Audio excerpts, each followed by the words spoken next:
But welcome everybody. Be sure to hit the like button. Be sure to hit the subscribe button. I remember in middle school when you felt self-conscious if you were the last one to go through puberty. That really went topsy-turvy, didn't it? Sometimes the Hasbara, it's too much explaining yourself and it's too apologetic. Be sure to hit the notifications bell. I actually do believe Israel won't just bomb countless civilians. Be sure to tweet this out. Be sure to put this up on your Facebook. You have to be kind to people. Be kind to the guys in this mess in the first place. Put this up on your Reddit. Chile is a country. Be sure to cut and paste, a link to this to go into your favorite Facebook chat group. It's good to see so many normal people in here. Now, spanking isn't just my deep, dark personal secret. It's America's deep, dark secret. I've never seen it explained so simply anywhere. Put this on WhatsApp. Put this on Telegram. Put this on your favorite messenger app. Hello and welcome to the Untitled Anarchist Seagull channel. I'm your host, an Untitled Anarchist Seagull called Elise. And how's everybody doing tonight? Chat, hey Badger, how you doing? I mentioned in the post that I put up to let everybody know I was going live. There's a video. Let me see. That I wanted to look at because there's something that really needs to be talked about and is not being really talked about much at all. I mean, Taylor Lorenz has been all over it, but other than that, like, if she weren't talking about it, I don't think I would have heard about it. Namely, there's a bunch of really dangerous internet censorship shit with bipartisan support going through in the pipeline in Congress, in particular the repeal of Section 230 of the Communications Decency Act, which basically allows everything that's good about the internet to exist. Because what it does, we're gonna just look at a brief video on the subject and about some of the propaganda about it. But what it does is it says that internet platforms and the like are not publishers in the legal sense. See, if you're a publisher, you are liable for what is disseminated on your platform. If they could be held to be publishers, that could mean that they would be held liable for the shit that we all post. And that would give them a direct interest in cracking down really hard on everything. Much, as bad as censorship is at the moment, they would have a much clearer interest to really just shut down everything that could be even potentially a little bit controversial. See, Section 2, because if you follow the normal legal test, a publisher, you can say that somebody's a publisher if they're exercising any amount of editorial control. So, like moderation and stuff like that could be enough to establish that somebody's a publisher and is therefore liable. If that happens, I mean, it's good night for the, for everything that is good about the internet. I mean, along with a few things that suck about the internet, but it's mostly everything that's good about it that goes. Whereas 230 says that it doesn't matter. Without 230, platforms could either be completely hands-off, in which case they would not be publishers, or they could become publishers, in which case, by doing any kind of moderation. 230 is what allows there to be moderation without platforms being liable. So it's extremely important. And if we had media that were supposed to keep us informed rather than just directing our attention to things that are useful for propaganda purposes, they would be all over this because it's bad. So we're going to look at this video from Brenna Perez. Tyler Lorenz shared it on Blue Sky, I think it was. I'm going to drop the link in chat.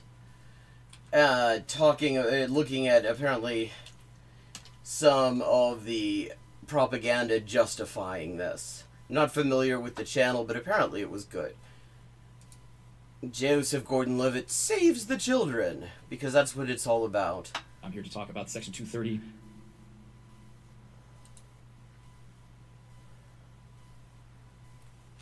And this is apparently an event called by Dick Durbin. Sunset Act. If you don't know and you're watching, Section 230, what it does is basically says that Hey, a Riverroot. platform on the internet can't be held liable for the content that it hosts, which I realize sounds sort of technical and boring. So why did I mean, I wouldn't say it sounds technical and boring. It actually sounds kind of fucking essential. I mean, it's the same thing. Think about it this way. See, the difference is between being a telecommunications service provider and being a publisher. Like, the phone company is not liable for the phone calls that we all make. Even if we do some fucked up actionable shit on the phone company is not liable for making the connection. If the phone company were suddenly liable for every single thing that somebody said on the phone, you wouldn't be able to have phone conversations. I mean, I admit, as somebody who actually kind of hates the phone and tries to avoid it, this would not change much in my life directly, but I'm trying to... This is... So when people doing propaganda for stuff like this are like, oh, I know this sounds boring and technical, and try to get you to gloss over it, that is a time to really pay attention. I remember they tried to do this when the idea of getting rid of net neutrality first came out, and the anti-net neutrality ads that were all over the television at the time were all about, oh, it's just such technical, blah, blah, blah, you'd never understand it. But fortunately, we the telecoms are here to tell you that it's bad and you should not want it. We're not going to explain it to you because you'd find that boring. I mean, so, like, when you hear that, you should immediately zero in and go, huh.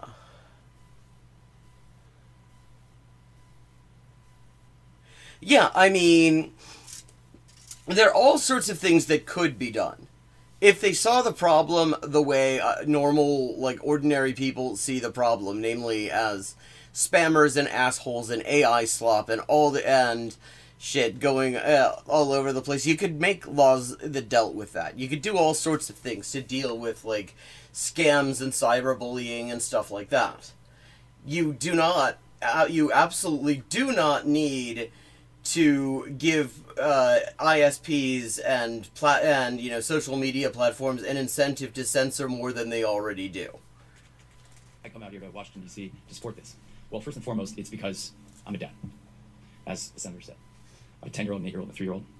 And a lot of people here today are parents whose kids... I just heard a couple stories that left me trying to keep myself together. These photos remind me of my kids. And the harm that was done to these kids online might have been prevented if certain big tech companies knew that they could be sued. But under Section 230, they cannot be. Well, yeah, but there are other ways that you could deal with that, too. Like, I mean, yeah, that's possible. Although, actually, I don't know. I don't know whether that is even... I don't know whether I'd even grant that. But... like, you're creating this situation where people at such a fucking remove to what's being published are potentially liable. Because that's not just, like, social media platforms that something is published on. That's potentially people's ISPs. ISPs that in the normal order of things have very little to say about the content that people are sending. I mean, potentially everybody is all sorts of extremely downstream people could be held liable, and what could happen if that is done, it really kind of doesn't bear thinking about to a certain extent. I mean, there's all sorts of shit that could happen. It is absolutely not good what's being proposed here. This is a terrible idea. I hope that by now we are all on the same page, that when they trot out a handsome celebrity and cry about saving the children, we all know that alarm bells should be going off. In fact, when Britain passed the Online Safety Act, which among other things kind of banned Wikipedia, they actually manipulated Brianna Jai's mother. Her grieving mother. Brianna Jai, if you don't know, is a 16-year-old trans girl who was murdered viciously bullied and murdered by just transphobic fucking bullies, I think, in her school.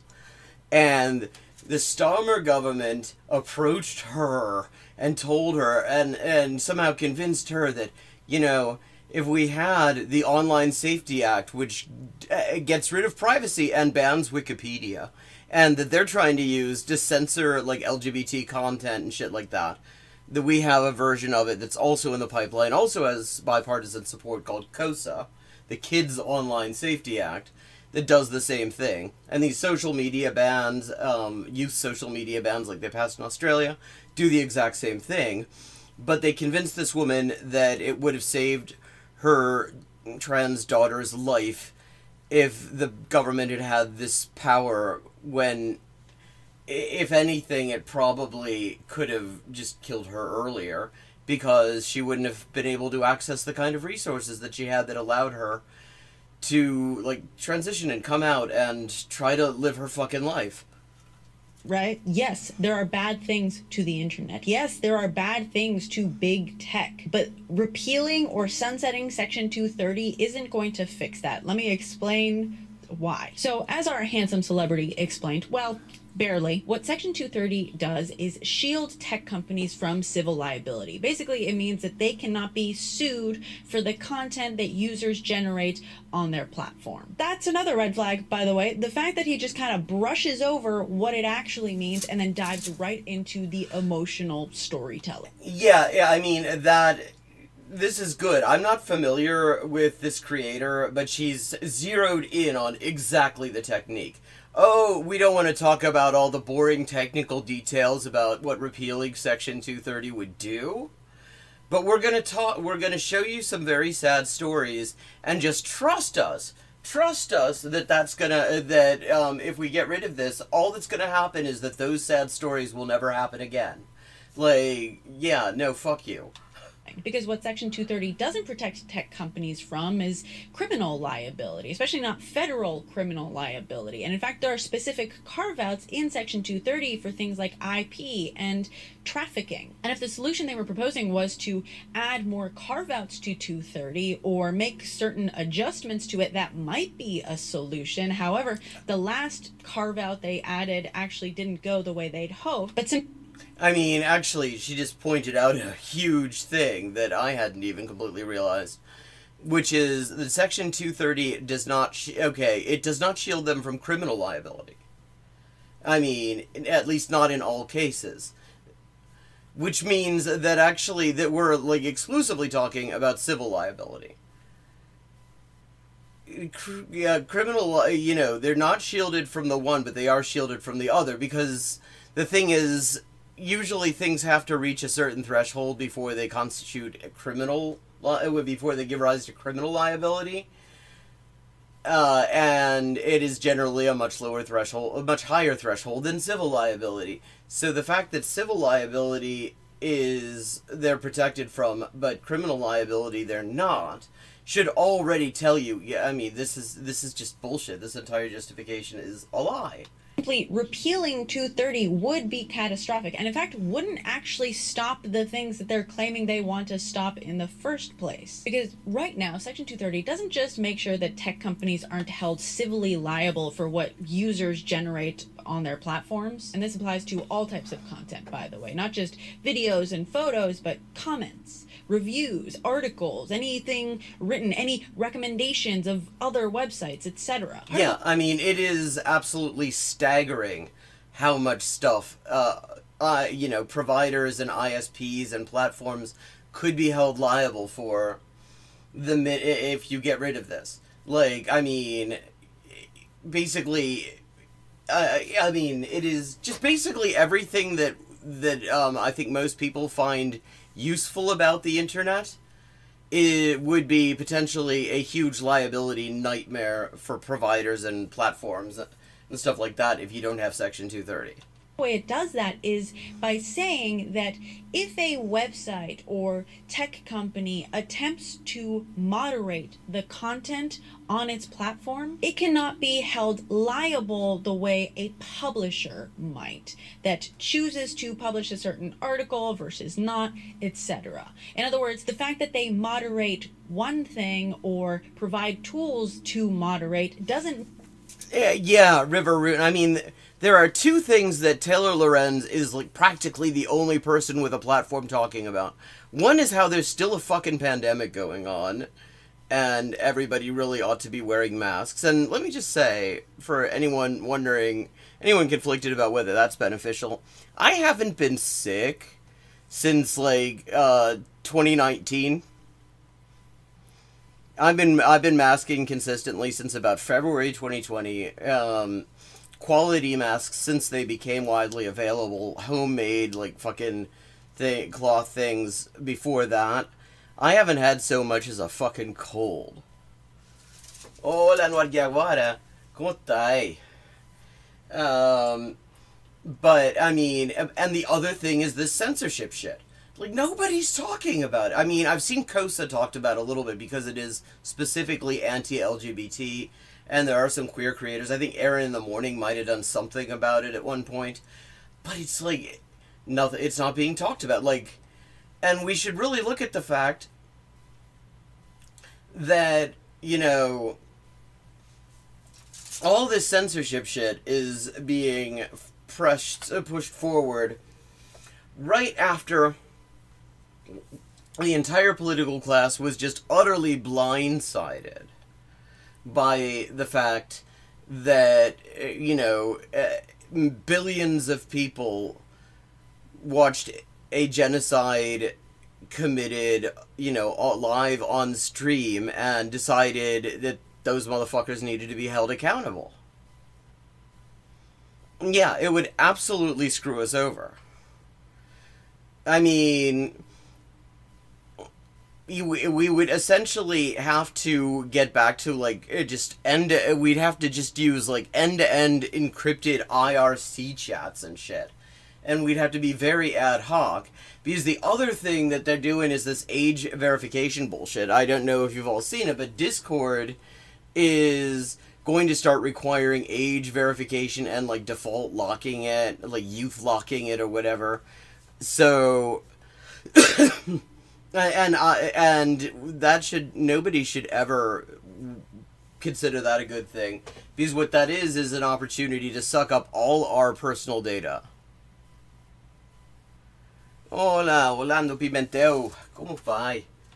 Mean that they're liable for not moderating another thing. So ironically, Section 230 would result in the loss of things like parental tools, because companies that give you the tools to filter out certain types of content would suddenly be made liable for any and all content that you... Yeah, I mean, see, the thing, it is actually hard to work out exactly what all they would be held liable for. Because the reason you have, this is what lawyers call a bright line rule. A bright line rule that, you know, ISPs and platforms are not publishers.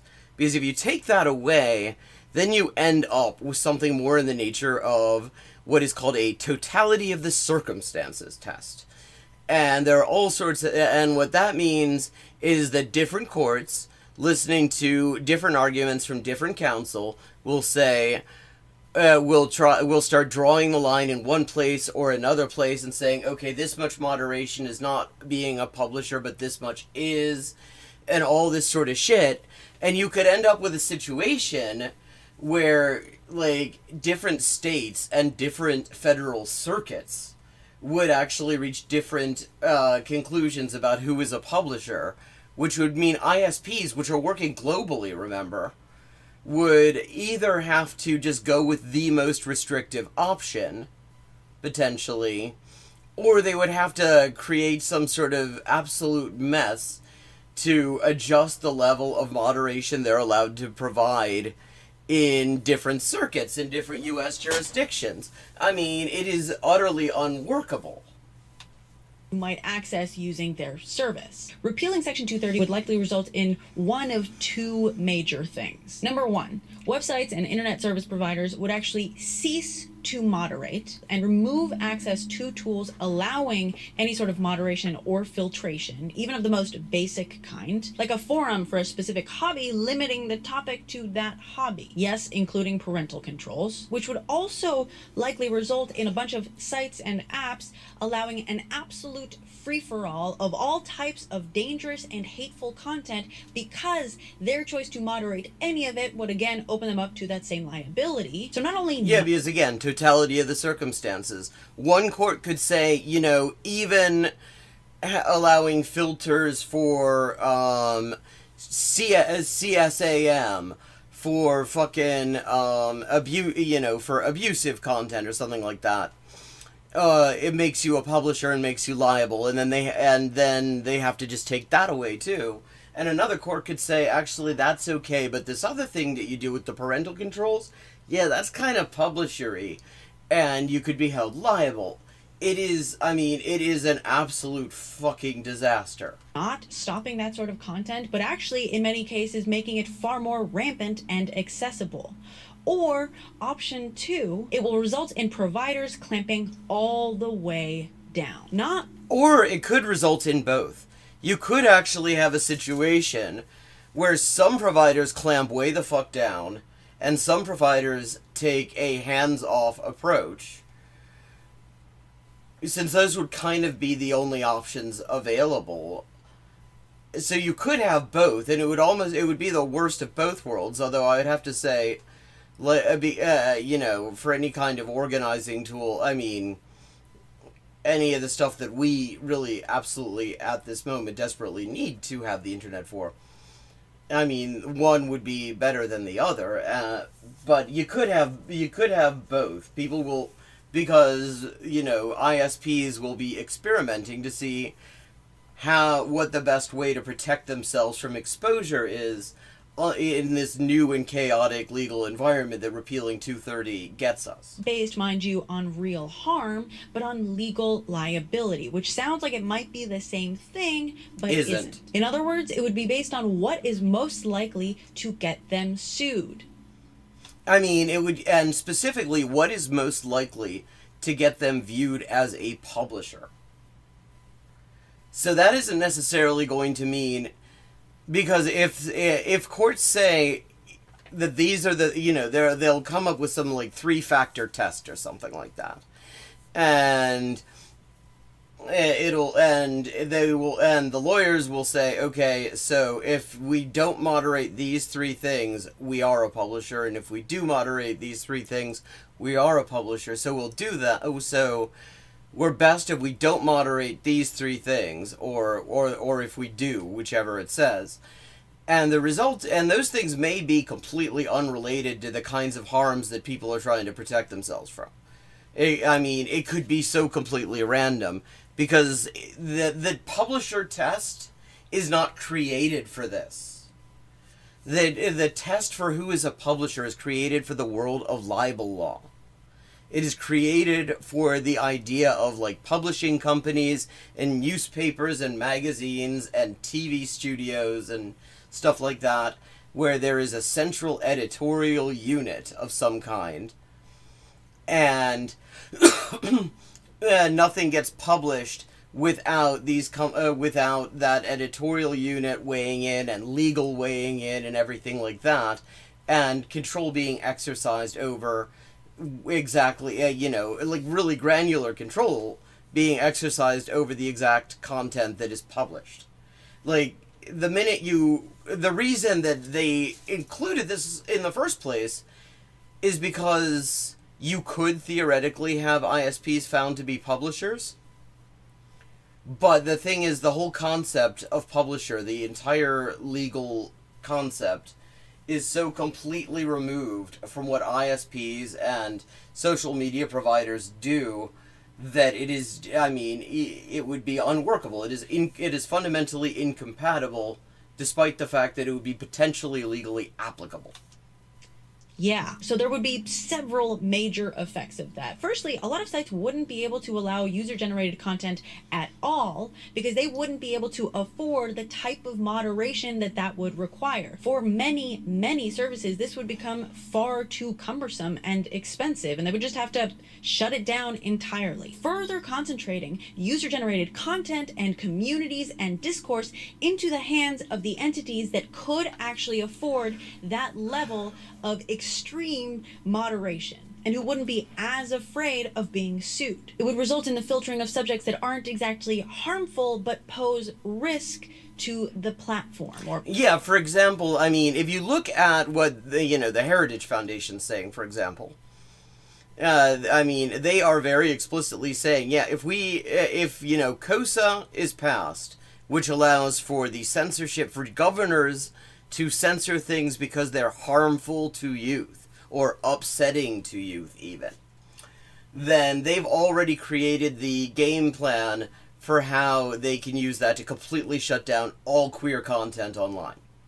Like, that's right there. Like, because, like, our stuff, queer stuff, has always been censored as being, like, somehow harmful to youth or some shit. Or, claiming that it's prawn or whatever. Platform's owners. So if there's an individual or company with a lot of extra resources that doesn't exactly want people to say negative things about them on the internet, well, a service provider might err on the side of not upsetting the people with the deep pockets. Yes. This could apply to billionaires who don't exactly want people talking about all the bad things they're Yeah, like, I mean, fucking Peter Thiel. Remember Gawker? Remember when there used to be Gawker? Peter Thiel is why there is not Gawker now, because he sued them into non-existence. As well as corporations that maybe just don't like negative reviews for their products or movies. Meanwhile, without Section 230... Yeah, like, for example, a lot of companies have these things, they will throw them into their boilerplate contracts that nobody reads, and they're called non-disparagement clauses. And what they say is that by accessing their service, you are agreeing not to talk shit about their service. Not to speak critically about it in any way. Well, if I'm a liability-conscious legal department at an ISP or a platform, and I see that one particular company uses these by default and everything, well, I don't want to be... I could potentially be liable for tortious interference for facilitating people breaching this non-disparagement clause, which is probably unenforceable, wouldn't stand up in court, because it's bullshit, especially in an adhesion contract. It's complete bullshit. But, I'm trying to limit exposure for the company, right? So I am going to just clamp down and say nobody gets to talk shit about, Peter Thiel or whatever. If someone else is defaming you online, well, you better hope that your pockets are deep enough for you to pose an actual inconvenience to the provider. Yeah. Otherwise, they could be sued by the person with the deeper pockets who wants to say whatever they want to say on the platform. This is literally what Trump tried to do when he sued Twitter and Jack Dorsey for banning him. He asked the judge to rule that Section 230 was unconstitutional. That's the kind of person that doesn't like Section 230. Oh, and if that's not bad enough, conservatives and the Heritage Foundation are super big fans of repealing or narrowing Section 230. It's all over Project 2025. Yeah, exactly. And this is why, I mean, remember, think back, I mean, it feels like 50 years ago now, the campaign in 2024. And the Democrats' whole thing was basically, I mean, it was like, they were all over, like, stop Project 2025 and everything like that. Don't vote for the Republicans because they'll do Project 2025. But the thing is, that phrasing does not actually commit them to not also doing at least some of Project 2025. And in the case of these online censorship laws, they're very much doing Project 2025. COSA is Project 2025. Elizabeth Warren is sponsoring it. And despite the fact that she had previously valued being perceived as pro-LGBT and responsive to LGBT groups' concerns, she has just totally ghosted them since signing on to COSA. Like, I mean, it is so, like, fascism is fucking bipartisan, and we're never going to beat it by supporting one faction or another. We're gonna beat it the way that they're beating it in fucking LA and the Twin Cities.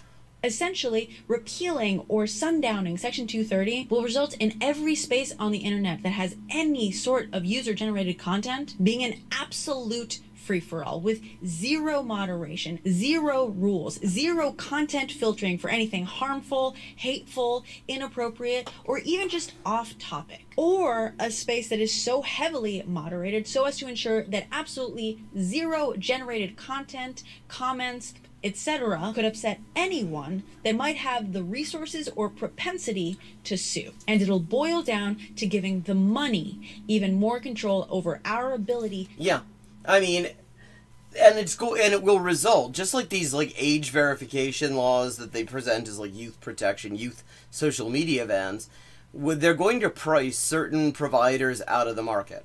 Because this is expensive technology that you're required to have to store all of that personal data, all those biometrics, and all that shit for your entire user base in order to prove that you've got age verification for them and everything. It is absolute bullshit. And and it is extremely expensive bullshit. So a lot of people, a lot of providers and platforms will absolutely buckle under the cost and end up getting bought up by bigger ones, and we'll have more ownership concentration. To communicate with each other on the internet. Don't fall for it.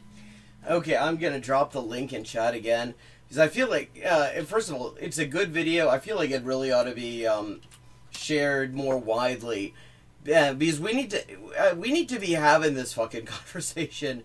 The stakes are just way too high. Oh, I see,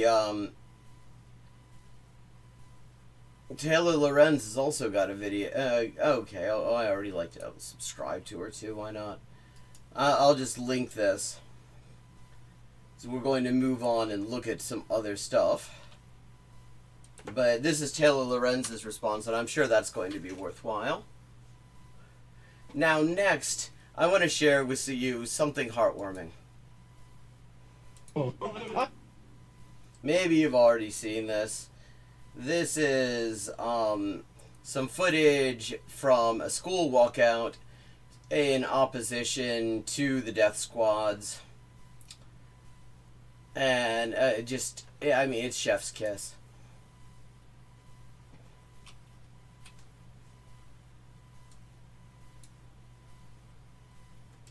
I support ICE. I don't know what's crazy. I mean, I just love that the first response is hey, that's crazy. Like, I mean, just clearly not giving a shit. Like, totally unimpressed. About this. Yeah, I'm going to punch you. You're gonna punch me? Yes. And you're gonna get in trouble for that. Whoa. I support. I mean, that was lovely. Okay.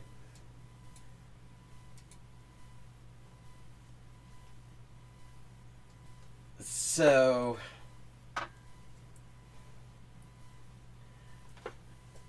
there was a Bad Bunny concert, and I hear in before and after it there was some American football played, and I've been hearing that Matt Walsh has really had a normal one, because I mean you may remember that there was an alternative halftime show by TP USA for my bunghole USA, featuring fucking Kid Rock, and nobody watched it. Trump didn't even watch it. Like, people who actually went and said that they were right-wing influencers, fashholes, who were all over social media saying, don't watch the real halftime show, fuck Bad Bunny and stuff, I'm not watching this shit. And then, like, 30 minutes later, they actually forgot that they had said that, and they tweeted out about how they were watching it. Because, I mean, it's fucking Kid Rock. Kid Rock sucked to begin with. He has not improved. I mean, he's like the Kevin Sorbo of music. So, okay. Matt Walsh says that anti-American Super Bowl halftime show should be a wake-up call for real Americans. And, I mean... Today the Matt Walsh Show, the NFL delivers a huge middle finger to the...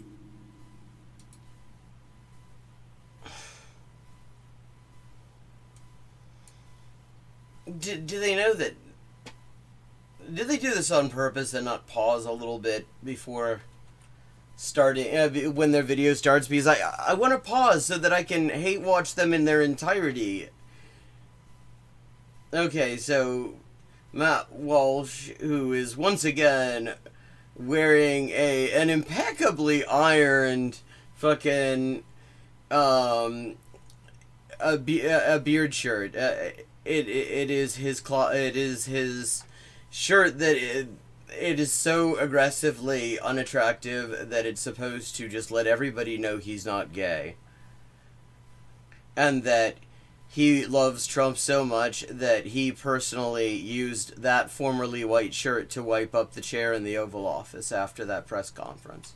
Today the Matt Walsh Show, the NFL delivers a huge middle finger to the fans with the most subversive and anti-American halftime performance we've ever seen. I mean, it seemed like everybody kind of enjoyed it, actually, so I guess maybe people like a middle finger. I like a middle finger sometimes. I mean, they're useful to have. They're great, I mean, for typing. Performed in a language that the vast majority of football fans can't understand. Yes, so what? Like, I mean, about a third of the population is native Spanish speakers, well. Speaking of anti-American nonsense, multiple Olympic athletes have apologized for America on the world stage. I mean, okay. Are we going to find out who? I want to know what they apologized for, because, I mean, it's such a long list. Should we even be rooting for these people at this point? And TPUSA counter-programs the Super Bowl with a halftime show of their own, which is now one of the biggest streams in history. Well, that is what they're saying. You know, if the viewership of that stream were actually outstripped this viewership of the Super Bowl halftime show, I mean, and you know those ratings are available. Those ratings were available in real time. I mean, it's a huge advertising event. They would be saying that. Instead, it's the biggest fucking YouTube stream ever. Like, I mean, so what, it's bigger than Asmongold? Really massive news there. We'll talk about all that and more today. Like, how big is the biggest fucking YouTube stream anyway? Chat, I don't want to interrupt this to go look it up, but, I mean, if somebody wants to just check and see what, like, the size of the top 10 YouTube streams with most viewers are, I would be interested to see it, and I think it would be enlightening to us all. Somehow I'm guessing it's not anywhere near the viewership of the fucking Super Bowl, though. Ooh, I mean, I love that. They showed him in a flannel plaid shirt in what looks like a hardware store, because he's performing masculinity. I mean, it is his own version of a Butlerian jihad. Warte Was soll denn eigentlich diese DDR-Krawatte? I don't know. There's something about that fucking tie. That entire suit, actually. And the style, the stripes on that tie, that immediately screams East German parliamentarian. And maybe it's partially also this, like, grainy filter that he's put on the image. But I immediately think that he is addressing the Volkskammer. Also, I mean, I don't know if this is intentional, probably is. But, I mean, I'm sure that's meant to be a red, white, and blue tie. But with the filter that he's put on there and the extra contrast and all the other overproducing that he's done on this image, it becomes red, white, and black. It actually looks like the old pillars at German border posts prior to 1945, when the German national colors were red, white, and black.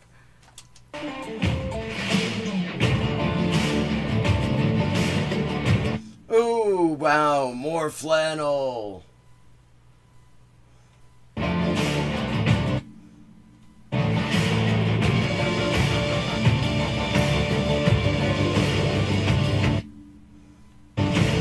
Yeah, wow, they make him look so fucking dynamic.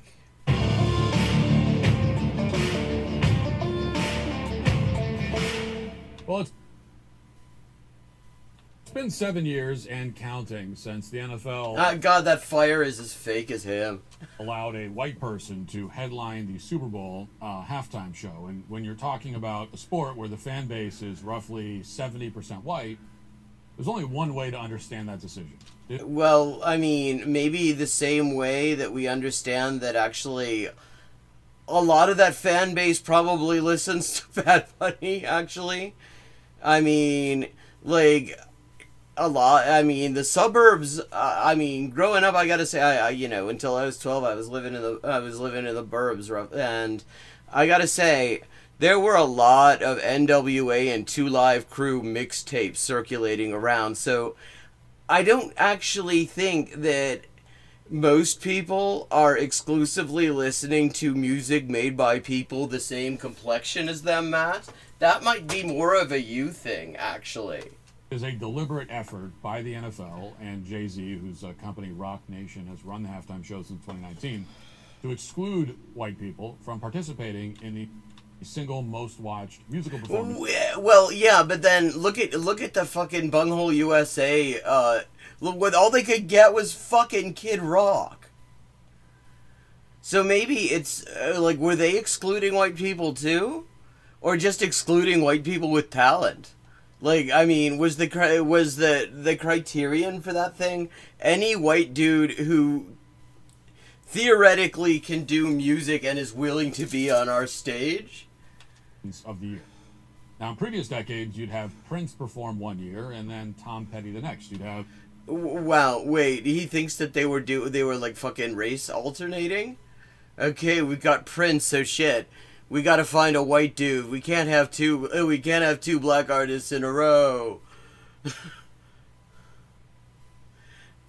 Okay, but I mean the top, yeah, like, are there statistics for, like, the biggest stream, though, in terms of, like, a single stream with the most viewers or something? iShowSpeed, never heard of them. Aerosmith and The Who, and then you have the Black Eyed Peas. But starting precisely the same year that Jay-Z took over the halftime show in 2019, whites have been banned from headlining. Really? Banned? Is that an official policy that they have? And they've been replaced, in many cases, by non-white rappers who can... Like, what do you mean replaced? I thought they were banned. Barely speak English. Of course, they sexualize the whole thing. And yeah, I mean, as opposed to, like, when, you know, I think, how old is Matt Twatmulch? Matt Walsh. Age, because I don't want to be presumptuous. 39. Okay, I'm a little bit older than this jabroni. But yeah, you know, it's unlike back when, like, Matt and I were growing up and there was a fucking whole controversy over a wardrobe malfunction with, I think it was Janet Jackson and Justin Timberlake. Was that okay, by the way, Janet Jackson and Justin Timberlake together, Matt? Like, or do you feel like that was, like, one half of a platform that was denied to your white dude? Okay. I'm guessing that even the single biggest stream that has ever been streamed on YouTube is probably still way below the viewership for the Super Bowl. They reduce what used to be a significant American cultural event to a trashy, unwatchable display. And in fact... yeah, what I mean, as opposed to the just refinement. The refinement and artistic sophistication of 2026 vintage Kid Rock. I mean, yeah. Yeah, I mean, that motherfucker, that guy is wholesome. I mean, there's nothing says wholesome like fucking Kid Rock. Since 2019, over 7 years, there's only been one white headliner in that time. Okay, now I'm gonna have to list all of halftime headliners Super Bowl by year. Okay, list of Super Bowl halftime shows. Okay, I'm gonna just pop this up here. This is Wikipedia, which, I mean, the British government would like me to inform you is probably harmful to youth and will turn you trans. So nobody should look at Wikipedia. Oh, speaking of the British government, I don't know if you saw this, but here's some good news. I don't get to deliver much good news, so I gotta. The High Court struck down the proscription of Palestine action in Britain. The government can still appeal, but as of now, the proscription is quashed. They found it unlawful. Okay. So, gonna scroll down. Unwashable? Okay, 2020s. Okay, so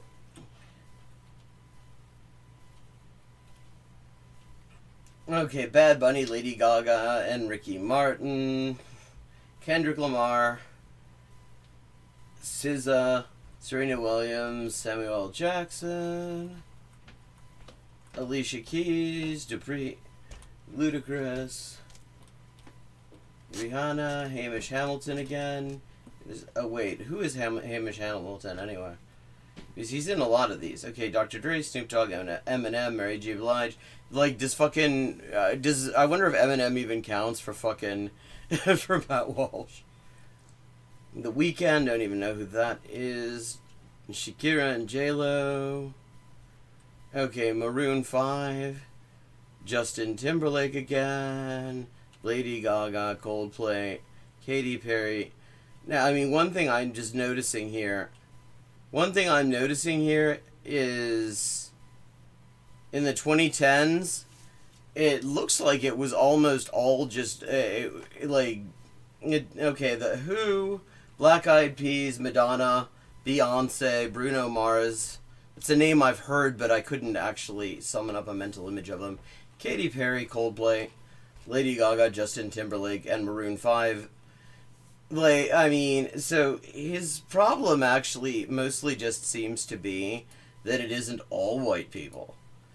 I know this will shock people that I would be suggesting that Matt Walsh is a white supremacist. I mean, that was Eminem, who performed alongside Dr. Dre and Snoop Dogg and Kendrick Lamar and a bunch of other black artists. Aside from Wait, what does he mean by other? Like, Eminem literally is not a black artist. that, there have been 0 white headliners at the Super Bowl since 2019. I wonder how many white headliners there had been from 2019 since to, like, the beginning of the Super Bowl. What was that in this? I mean, I've got it open here. Why do I need to speculate?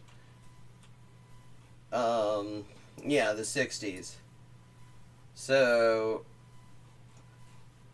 yeah.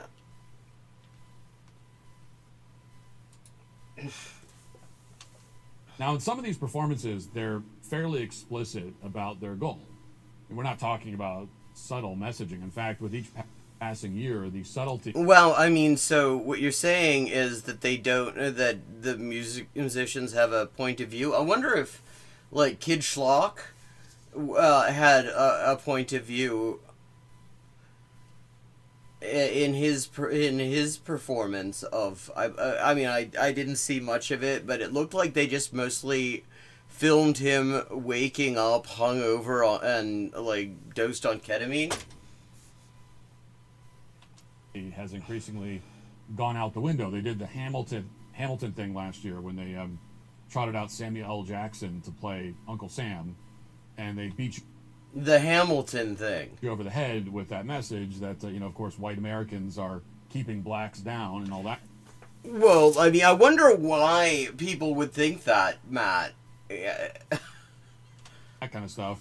Every few minutes, Samuel L. Jackson would just appear on screen to really subvert your expectations. I mean, did he literally just bang people over the head in the halftime show? I don't watch the Super Bowl.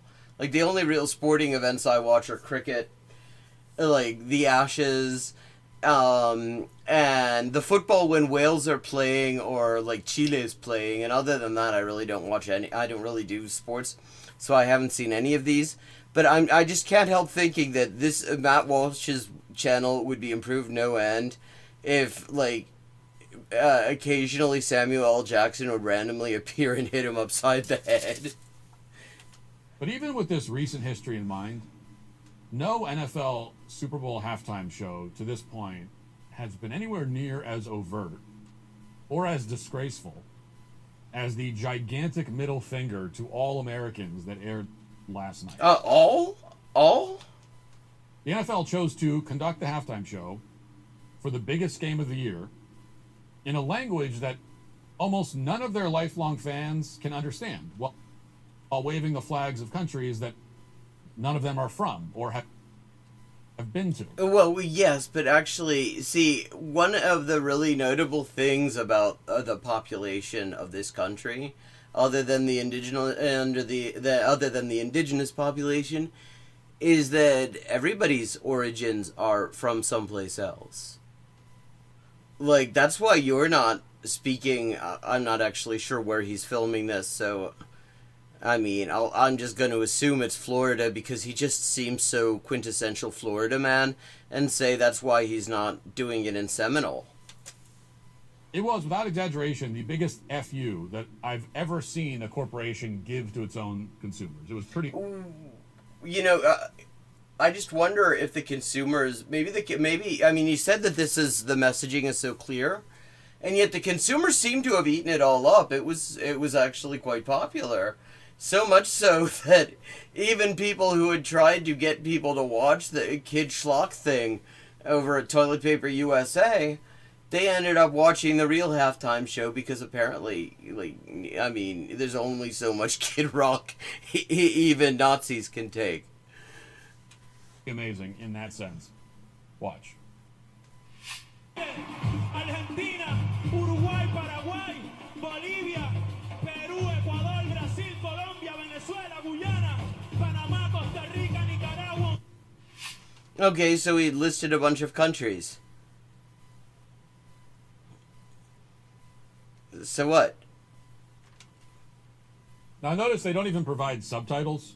Motherfucker, those country names are the same in English, actually, I think you'll find.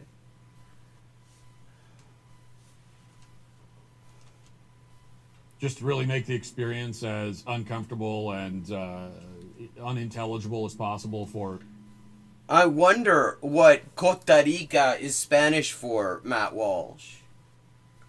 I wonder what Paraguay is Spanish for. Could it be that Paraguay is Spanish for Paraguay, Will? 99% of their audience.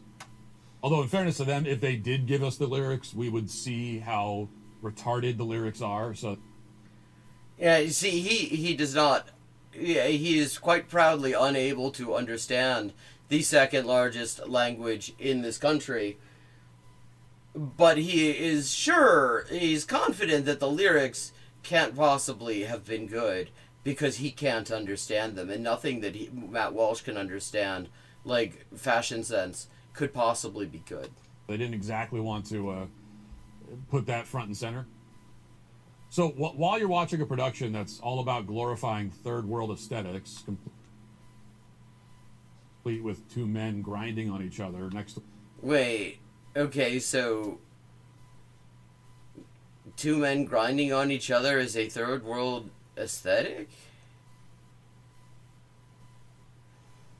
I mean, I would have thought that if anything, privatized healthcare, rampant corruption, cops shooting people in the streets, and And complete deregulation of capital would be more of an estetica tercermundista will.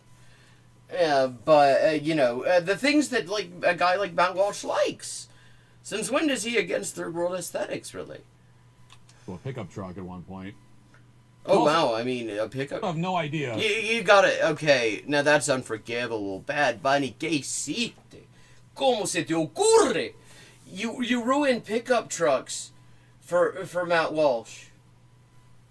Pickup trucks were his emotional support dick substitute. What anyone's even saying. So that was the idea. Again, in addition to being disgusting, it is a massive middle finger to the NFL's actual audience. Why do you think it is that the actual audience didn't think so? But in the particular clip we just played, even without subtitles, the meaning is pretty clear. Yeah, it was a list of fucking countries. The meaning is clear because all those words are the same in English as they are in Spanish. Bad Bunny is paying homage to several South and Central American countries and all of their many citizens who have illegally entered the United States.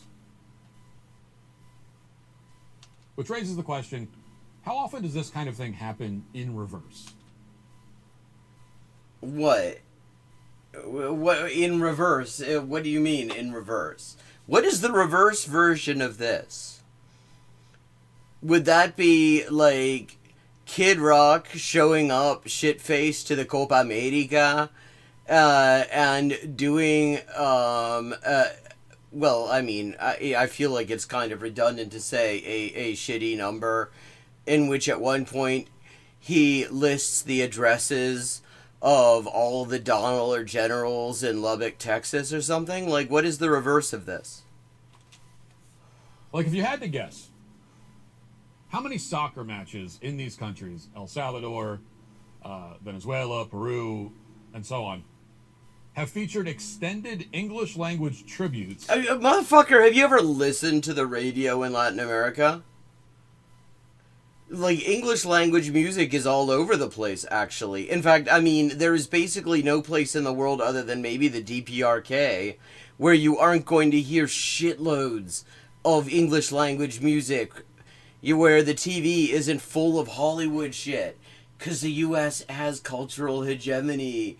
And it actually, those countries, they occasionally have tried to enact things like quotas so that their own artists can actually get a fucking, a look in to their broadcasting, because the broadcasters would rather do the cheaper and more profitable thing of just amplifying whatever the top 40 in the U.S. is.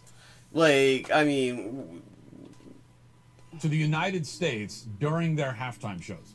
How often do South Americans devote airtime during their biggest sporting events to thanking the United States for providing somewhere for them to flee to? I mean, they're fleeing from the United States, though. So, I mean, I don't know that you necessarily... And the U.S. doesn't provide... What the fuck are you talking about? Provide a place to flee to? I mean... That implies that they are actually welcomed when they reach the border. And you yourself said that apparently everybody who is from any of those countries is here illegally, according to Matt Walsh. So which is it? Is the U.S. providing a place to flee to, or are they here illegally? Because you can't have it both ways. How often do they insult their own people by bombarding them with unintelligible propaganda on behalf of foreign invaders? Okay, again. Often, specifically the foreign invaders that Matt Walsh represents. Like, I mean, that is Latin American broadcasting. Like, I mean, the fucking airwaves are dominated by U.S. corporation controlled fucking outlets that are providing just nothing but slapdash propaganda in favor of a foreign invader, namely the United States. Like, literally what he's describing happens every day in Latin America. Hello, Emily. Good to see you again. Well, the answer is that it never happens. The answer is, this is how you know that Matt Walsh does not speak Spanish and has never been to Latin America. Ever.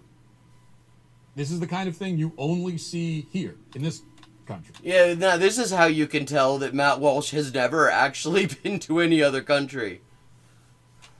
And I have to say, I don't blame other countries if they've decided they just don't want Matt Walsh. We don't want him either. Nor should it happen. No self-respecting country subjects its own people to these humiliation rituals, which is the humiliation rituals. Motherfucker sang a song. It was a song and dance number. A humiliation ritual is when everybody, when like guys like Matt Walsh, all force themselves to turn off the halftime show so they could go over to YouTube to watch Kid Rock shit-face his way through a set over at TPUSA for my bunghole USA. That's a humiliation ritual. Nobody's doing it willingly. Nobody wants to listen to it. What that halftime show was. People who have self-respect take pride in their own nation and their own flag. Like, in their own flag, though? I mean, it's a fucking piece of cloth.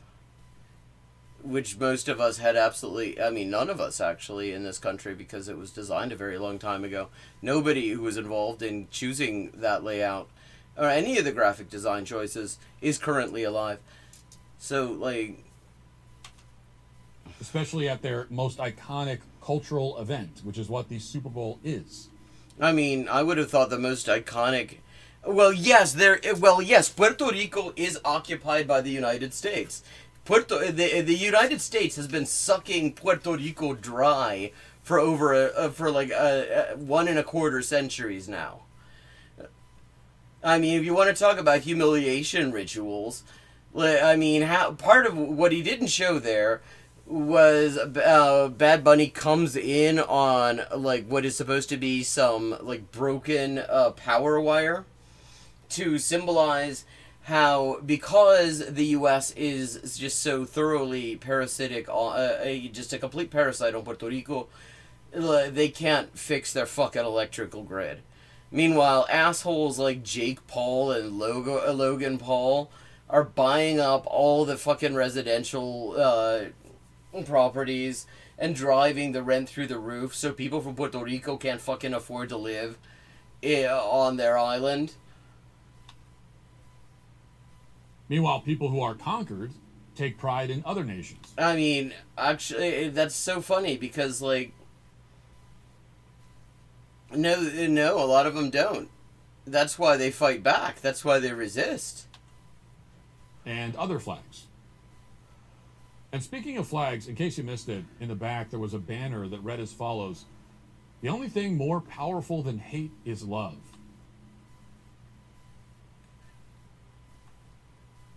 Now, the implication, of course, is that if you don't want the Super Bowl halftime show to be conducted in a foreign language...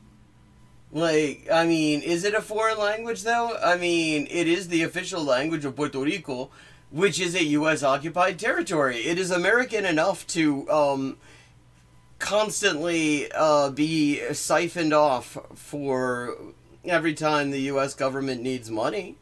It is American enough to be tapped whenever the U.S. needs fucking cannon fodder to die in some fucking imperial war.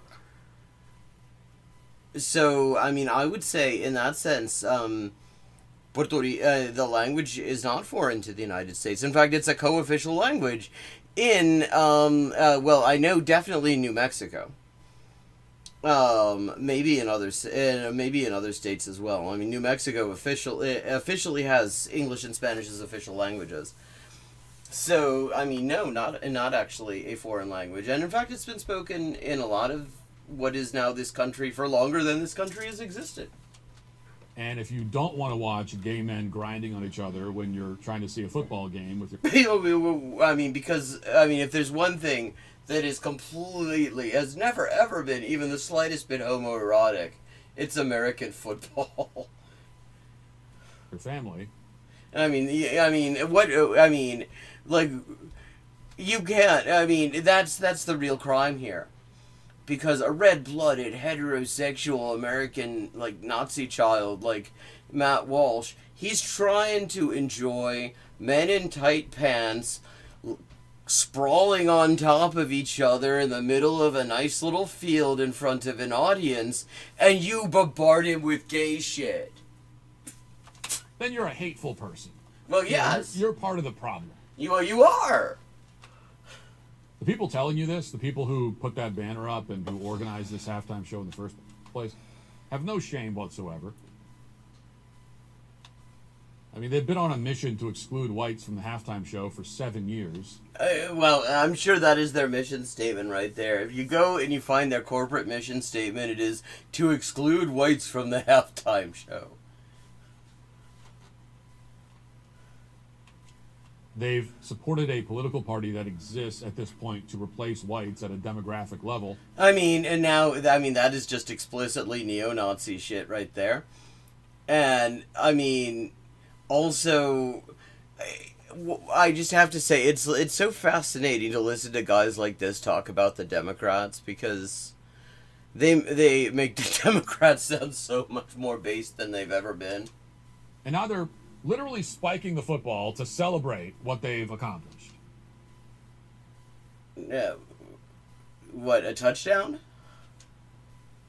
But in the same breath, while they're doing all this and being as explicit about it as they possibly can... I thought his insula? I thought he didn't understand what they were saying. How can he know what they were being explicit about? He couldn't even understand a list of countries whose names are the same in both languages. They tell you that you're the hateful one. Well, you are, though. If you object, if you even fail to stand and applaud... that's the wild thing. If you just suggest that maybe the halftime show should always be white guys, like my favorite, everybody's favorite musical artist in 2026, Kid Rock, then they say that you're some kind of racist. Your own replacement. My own replacement? I was never in the running for the halftime show. To applaud to applaud. What is that it? Was Matt Walsh in the running? Was there going to be a Matt Walsh halftime show? Like, what talent does he have? Maybe it was supposed to be sort of a comedy act, and they'd have Samuel L. Jackson hitting him over the head, and everybody would love it.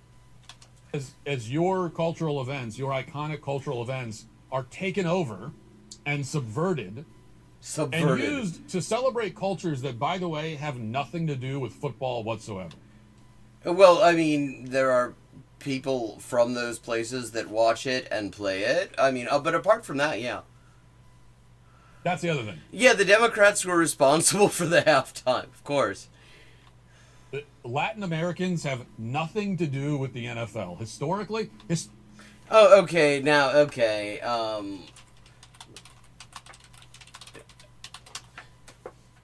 Latin Americans have nothing to do with the NFL. Let's see.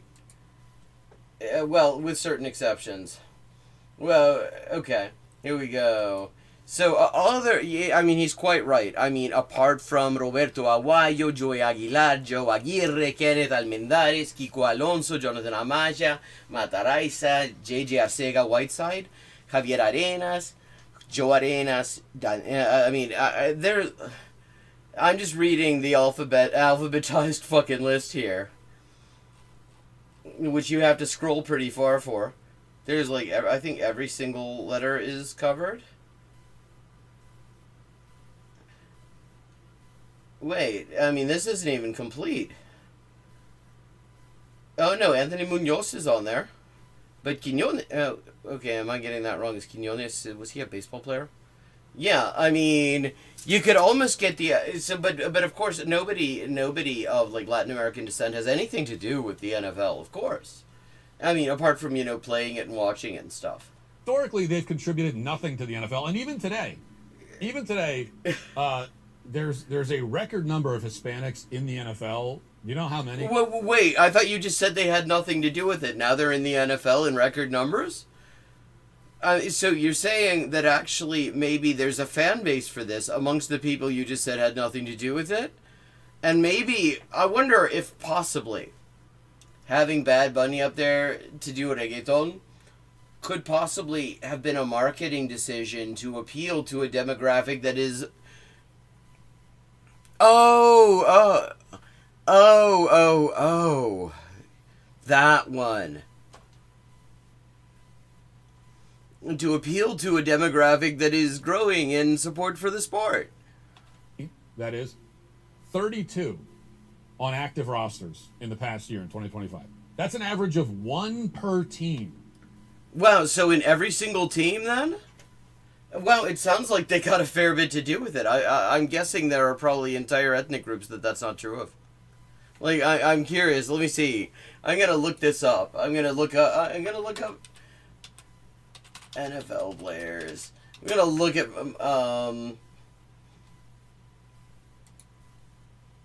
we're gonna look up mine. Let's see. Oh wait, way more than I thought actually. I decided I was gonna look up Jews in the NFL, figuring I would be pretty safe.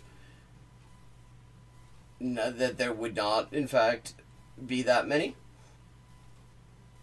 Oh, that's wonderful. If you ask anything, I just looked up Jewish NFL players and the fucking AI suggestions immediately gives me just Nazi shit. But yeah, I mean, I'm sure that there are other like ethnicities that are less well represented that I could think of. But I mean,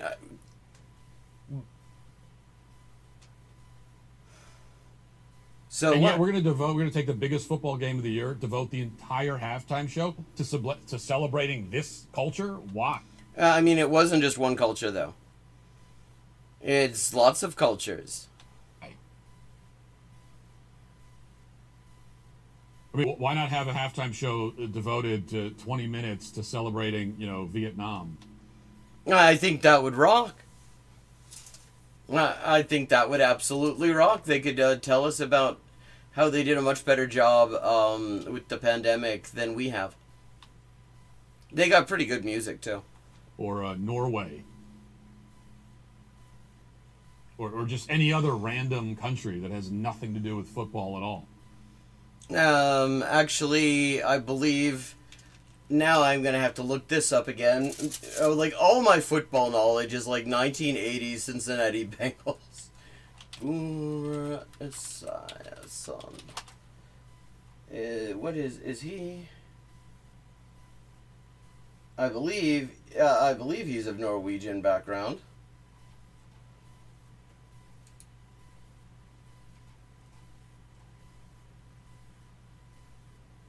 No, yeah, okay. Okay.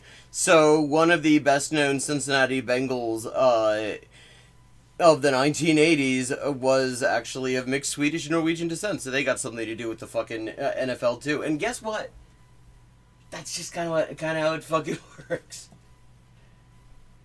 But you see, only Peruvians and Mexicans and Venezuelans are allowed to have national pride. Is Bad Bunny Peruvian or Mexican or Venezuelan? I thought he was Puerto Rican, my dude. If you have any national pride, then you're a horrible person. Well, I mean, you're just a horrible person. Now, to be clear, no one in the NFL's audience actually appreciates this messaging or buys into it or enjoys it. Really? Certainly no one thinks that Bad Bunny actually produces real music. Which is, I mean, because that's what the halftime show is. It's where people nobody actually listens to, musicians nobody has, that have no following, get a chance to, like, break out into the big time. That's what the NFL halftime show is about. And to illustrate that point, here's footage from inside the stadium during this halftime show. Look how enthralled these people are. Watch.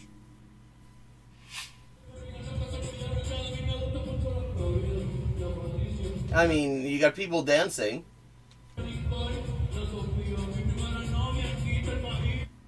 Well, I mean, we're not getting to see much of the stadium. He's looking at these women's asses more than anything.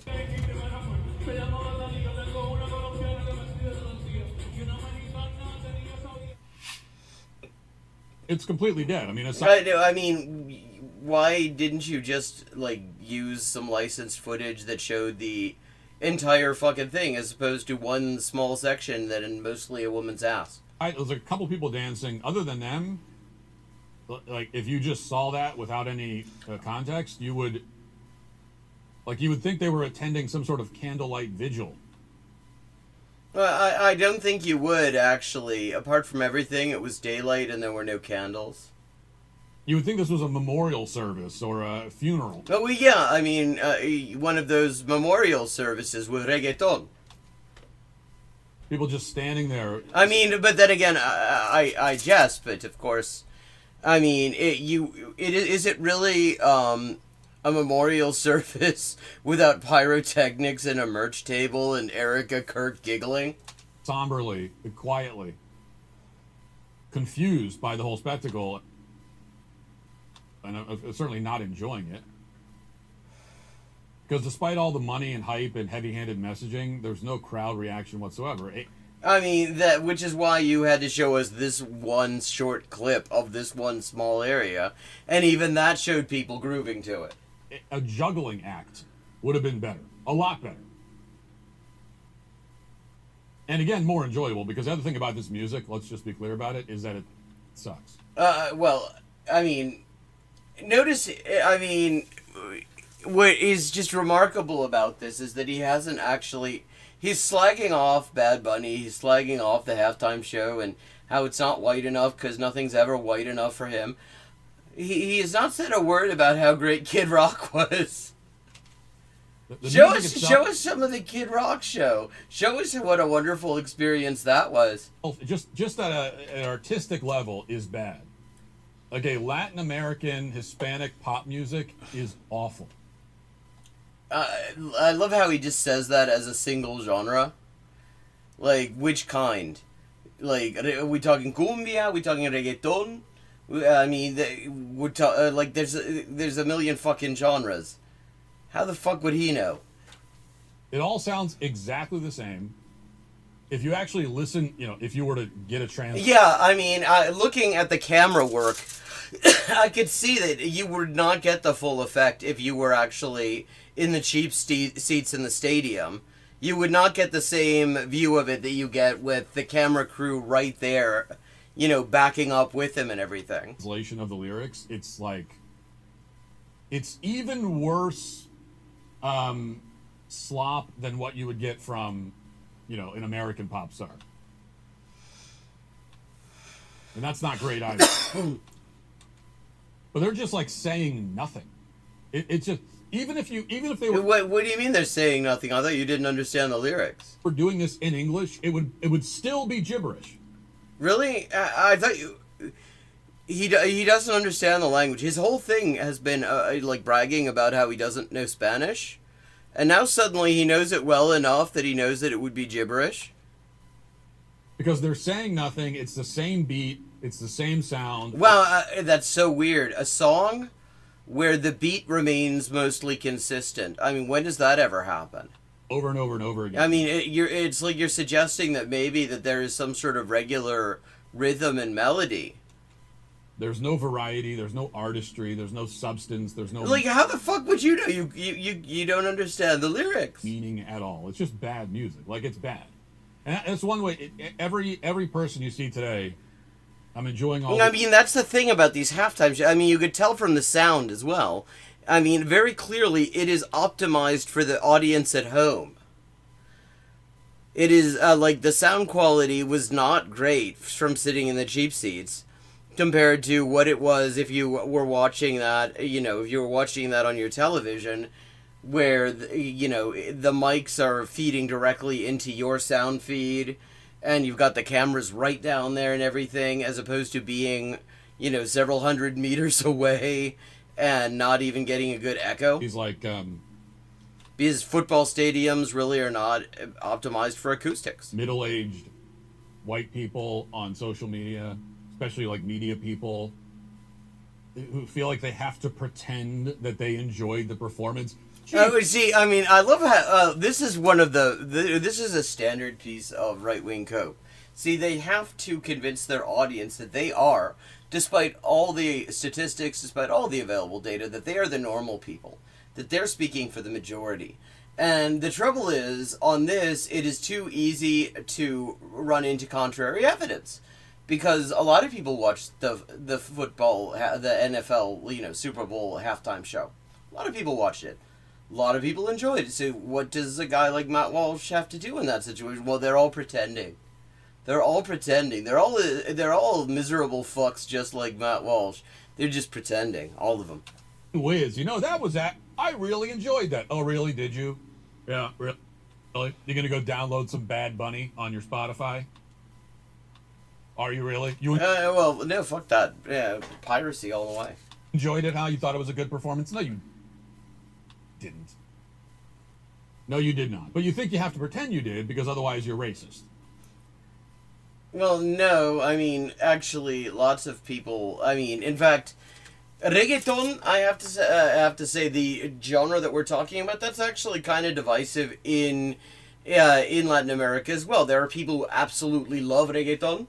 There are people who absolutely fucking hate reggaeton.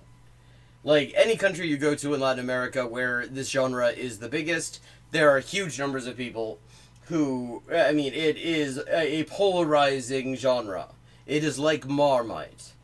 You either love it or you fucking hate it.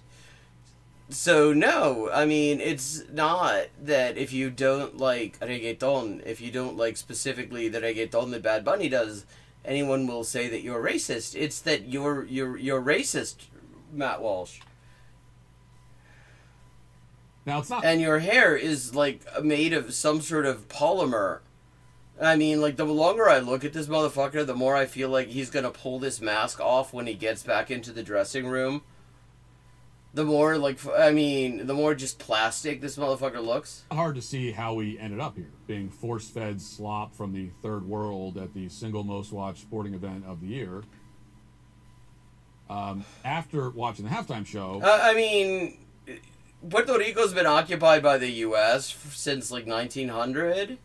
What does it say that, what does it say about Puerto Rico that, over a century of U.S. colonial domination has resulted in it being the third world? That maybe that's not something that recommends the U.S. highly. Here's the reaction from John Kasich, who's the former governor of Ohio. When I want to hear about people's thoughts on reggaeton, the immediate thing I want, when there's a big reggaeton event, what I want to know is, ¿qué piensa John Kasich, boy? What does John Kasich, what is his take on this? But unfortunately, we're not going to find out what John Kasich's take was today, because it is time for me to wrap up. Thank you so much to everybody who joined in. It's always lovely to see you. I hope you enjoyed the stream. I hope you think it was worthwhile. And just so you know, I have a new crowdfunded translation project that I am up to $70 out of $300 for my fundraising goal. It is the first in a series of articles from the legendary Chilean revolutionary left magazine Punto Final, from their historical archives between 1969 and 1973, looking at their analysis, which has aged extremely well, of the political conjuncture on the eve of Allende's presidency and as the coup became more and more clearly inevitable. I'm trying to raise $300. I've raised 70 so far. And all support is very much appreciated. I will be back tomorrow at 11:30 p.m. U.S. Eastern Time. And just so you know, I may actually give tomorrow's stream a miss, because it's about to be the first really nice day where it wasn't like 1,000 below zero, like 0 fucking degrees Kelvin, and I haven't really gotten out for much in a while, and I might be taking advantage of that depending on what the weather looks like, because it's just been too cold to do that.